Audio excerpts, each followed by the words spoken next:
Hello viewers, welcome back to my channel. আমার channel বাঙালি রান্নাঘরে আপনাদের সবাইকে ওয়েলকাম জানাচ্ছি। আজকে আমি আপনাদের সাথে একটা দারুণ স্বাদের রেস্টুরেন্ট স্টাইল চিকেনের রেসিপি শেয়ার করছি। আজকে আমি বানাচ্ছি বিখ্যাত গোলবাড়ি স্টাইলে চিকেন কষা। বানানো ভীষণই সহজ, আর এটা আপনারা রুটি, পরোটা, লুচি, নান, রুমালি রুটি এগুলো সব কিছুর সাথেই পরিবেশন করতে পারবেন। আশা করি আপনাদের আজকের এই সহজ চিকেনের রেসিপিটা ভীষণ ভালো লাগবে। চলুন তাহলে আজকের এই রেসিপিটা আমরা দেখে নিই। আমাদের আজকের এই রেসিপিটা করার জন্য আমি প্রথমেই এখানে একটা মশলার পেস্ট বানিয়ে নিচ্ছি। এখানে একটা মিক্সার গ্রাইন্ডারের জারের মধ্যে নিয়ে নিলাম একটা মিডিয়াম সাইজের পেঁয়াজ, নিয়ে নিচ্ছি এর মধ্যে হাফ ইঞ্চি মতো আদার টুকরো, আর দিয়ে দিচ্ছি প্রায় 19 থেকে 20 কোয়া মতো রসুন। যে কোনো মাংসের রেসিপিতেই কিন্তু আদার থেকে একটু রসুনের পরিমাণটা বেশি দিতে হয়। আর দিয়ে দিচ্ছি এর মধ্যে 5টা কাঁচা লঙ্কা। আপনারা ঝালের পরিমাণটা নিজেদের স্বাদ মতো দেবেন। আর সামান্য একটু 2 টেবিল চামচ জল দিয়ে একটা স্মুথ পেস্ট আমি রেডি করে নিচ্ছি। এখন একটা মিক্সিং বলে আমি নিয়ে নিলাম 700 গ্রাম চিকেন উইথ বোন। আর চিকেনটা আমাদের রেগুলার সাইজ করে কাটা আছে। তো এখন আমি প্রথমেই চিকেনটাকে বিভিন্ন রকম মশলা দিয়ে ম্যারিনেট করে নিচ্ছি। চিকেনের মধ্যে প্রথমেই দিয়ে দিলাম 2 টেবিল চামচ টক দই,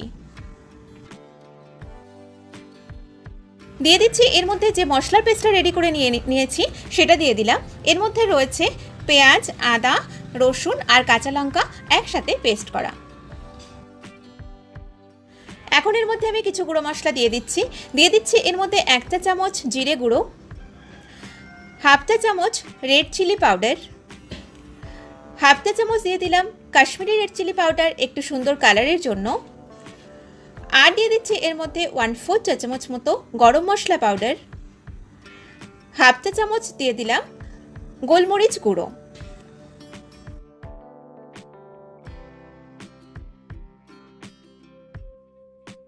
সবশেষে এর মধ্যে স্বাদ মতো লবণ দিয়ে দিলাম।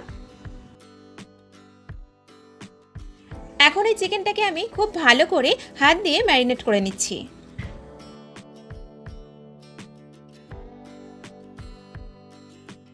এর মধ্যে আমার আরেকটা জিনিস মিস হয়ে গেছে, এর মধ্যে দিয়ে দিচ্ছি হাফ চা চামচ হলুদ গুঁড়ো। আবারও সব একসাথে ভালো করে মিশিয়ে নিচ্ছি। চিকেনটা আমাদের ম্যারিনেট করা হয়ে গেছে। এখন আমি এটাকে 1 ঘন্টা ঢাকা দিয়ে রেখে দিচ্ছি। আপনারা চাইলে 1.5 থেকে 2 ঘন্টাও কিন্তু এই চিকেনটাকে রেখে দিতে পারেন। যত বেশিক্ষণ চিকেনটা ম্যারিনেট করে রাখবেন তত কিন্তু চিকেনটা খেতে ভালো হবে, চিকেনটা সফট হবে এবং চিকেনের মধ্যে সমস্ত মশলা খুব ভালোভাবে ঢুকবে। এখন গ্যাসে একটা কড়াই বসিয়ে দিয়েছি। কড়াইতে দিয়ে দিলাম 4 টেবিল চামচ সর্ষের তেল। তেলটা আমাদের খুব ভালো গরম হয়ে গেছে। এখন এর মধ্যে আমি 2টো মিডিয়াম সাইজের কেটে নেওয়া পেঁয়াজ দিয়ে দিলাম। পেঁয়াজটাকে আমি একটু ডিপ বাদামি করে ভেজে নিচ্ছি।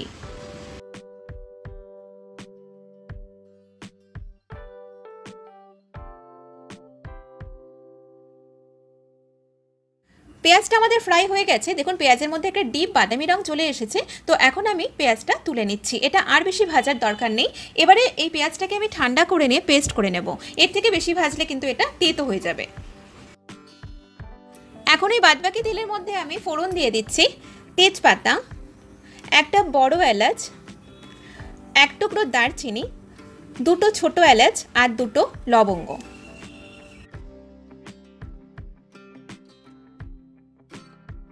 তেলের মধ্যে দিয়ে দিলাম 1 চা চামচ চিনি। এখন এই চিনিটাকে তেলের মধ্যে ভালো করে ক্যারামেলাইজড করে নিচ্ছি। এতে চিকেনের কালারটা একদম পারফেক্ট আসবে।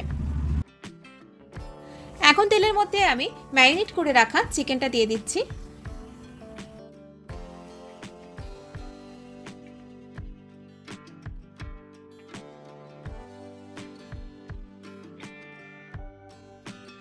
আর এটাকে তেলের মধ্যে ভালো করে চিকেনটাকে একটু নেড়ে নিয়ে আমি প্রায় 8 থেকে 10 মিনিট মতো এটাকে ঢাকা দিয়ে দিচ্ছি, যাতে চিকেনটা আমাদের ভালোভাবে সেদ্ধ হয়ে যায়।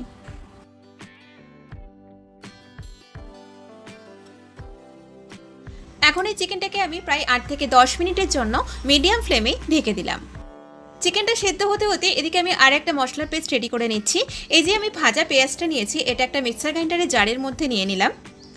আর দিয়ে দিলাম এর মধ্যে খুব সামান্য পরিমাণে একটুখানি জল। এখন এটাকে স্মুথভাবে পেস্ট করে নিচ্ছি। এখন আমি ঢাকনাটা খুলে দিলাম।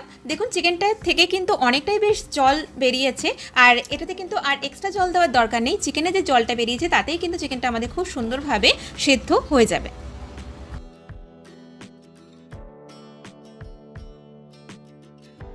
এবারে এর মধ্যে আমি যে ভেজে নেওয়া পেঁয়াজটা পেস্ট করে নিয়েছিলাম সেটা দিয়ে দিলাম। এই পেঁয়াজ পেস্টটা দেওয়ার কারণে এই চিকেনের মধ্যে একটা আলাদাই টেস্ট আসবে আর চিকেনের কালারটাও কিন্তু একটু চেঞ্জ হয়ে যাবে। আবারও ভালো করে আমি চিকেনটাকে একটু নেড়ে নিচ্ছি। এই গোলবাড়ির চিকেন কষার আর একটা বিশেষ উপকরণ আমি এর মধ্যে দিচ্ছি। এখানে আমি কিছুটা চায়ের লিকার বানিয়ে নিয়েছি। 1 কাপ জলে আমি এর মধ্যে 1 চা চামচ চা পাতা, সিটিসি চা পাতা দিয়েছি। এটা কোনো ফ্লেভার চা পাতা নয়। আর সেটাকে একটু ভালো করে ফুটিয়ে নিয়ে আমি লিকারটা বানিয়ে নিয়েছি। তো এটা এখন চিকেনের মধ্যে দিয়ে দিলাম। আপনারা কিন্তু ফ্লেভার চা পাতা বা বেশি পরিমাণে চা পাতা দেবেন না, তাহলে কিন্তু এটা তেতো হয়ে যেতে পারে।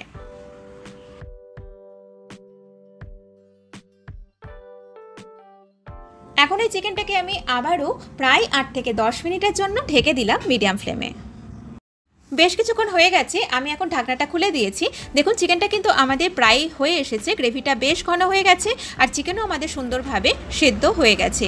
আর এই চায়ের লিকারটা দেওয়ার কারণে গোলবাড়ির চিকেন কষার যে একটা কালচে কালার আসে সেই কালারটা কিন্তু চলে এসেছে। তো এখন আমি গ্যাসটা বন্ধ করে দিচ্ছি। এটা আমাদের সার্ভ করার জন্য একদম তৈরি।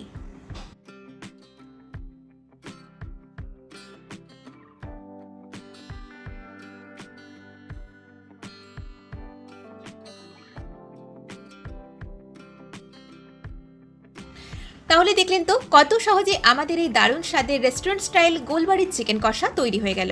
তো আমার আজকের এই ভিডিওটা যদি আপনাদের ভালো লেগে থাকে তাহলে প্লিজ আমার ভিডিওটাতে লাইক করবেন, শেয়ার করবেন আর আমাকে কমেন্ট করে জানাবেন রেসিপিটা আপনাদের কেমন লেগেছে। আর অবশ্যই নিত্য নতুন রেসিপি পাওয়ার জন্য আমার চ্যানেলটিকে সাবস্ক্রাইব করবেন। সবাই খুব ভালো থাকবেন, সুস্থ থাকবেন। আমি আবারও হাজির হব নতুন কোনো রেসিপি নিয়ে। নমস্কার।